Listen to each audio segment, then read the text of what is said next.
త్యాగం, దాతృత్వం, కరుణకు ప్రతీకగా నిలిచే బక్రీద్ పండుగ మానవత విలువలను, సమాజంలో పరస్పర బంధాలను బలపరుస్తోందని రాష్ట్ర మంత్రి ఎన్ఎండి ఫారూక్ పేర్కొన్నారు. నంద్యాలలోని అల్పూర్ ఖాన్ ఈద్గా నందు నిర్వహించిన ప్రత్యేక బక్రీద్ నమాజ్ కార్యక్రమంలో గౌరవ మంత్రి ఎన్ఎండి ఫారూక్, టీడీపీ జిల్లా కార్యదర్శి ఎన్ఎండి ఫిరోజ్ తదితరులు పాల్గొని ముస్లిం సోదరులకు పండుగ శుభాకాంక్షలు తెలియజేశారు. ఈ సందర్భంగా మంత్రి ఫారూక్ మాట్లాడుతూ, ప్రవక్త ఇబ్రహీం తన ప్రియమైన కుమారుడైన ఇస్మాయిల్ ను బలి ఇవ్వడానికి సిద్ధపడి అల్లాహ్ పట్ల తనకున్న అచంచలమైన విశ్వాసాన్ని నిరూపించుకున్న పవిత్ర గాథను ఈ పండుగ స్మరింపజేస్తోందని అన్నారు. అల్లా సంకల్పానికి పూర్తిగా లొంగిపోవడానికి ముస్లింలు సిద్ధంగా ఉన్నారని ఈ పండుగ వేళ చేసే జంతు బలి సూచిస్తోందని వివరించారు. ప్రజలందరిలో క్షమాగుణాన్ని పెంపొందించడానికి, సమాజంలో అవసరంలో ఉన్న పేదవారికి సహాయం చేయడానికి బక్రీద్ పండుగ స్ఫూర్తినిస్తోందని ఆయన ఆకాంక్షించారు. ఈద్గా అభివృద్ధికి 54 లక్షల కేటాయింపు, ముస్లిం మైనారిటీల సంక్షేమానికి ప్రభుత్వం కట్టుబడి ఉంటుందని, నంద్యాలలో అల్పూర్ ఖాన్ ఈద్గా అభివృద్ధి కొరకు ప్రభుత్వం తరపున 54 లక్షల రూపాయలను కేటాయించినట్లు మంత్రి ఫారూక్ ఈ సందర్భంగా ప్రకటించారు. దీంతో పాటు స్థానిక శ్మశాన వాటికను కూడా సుందరంగా తీర్చిదిద్దే పనులు చేపడుతున్నట్లు వెల్లడించారు.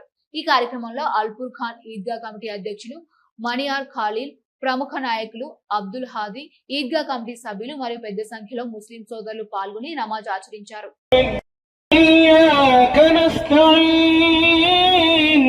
اهدنا الصراط المستقيم صراط الذين أنعمت عليهم غير زرتم المقابر كلا سوف تعلمون كلا سوف تعلمون كلا لو تعلمون علم اليقين ثم لترونها عين اليقين ثم الله أكبر الله أكبر الله أكبر الله أكبر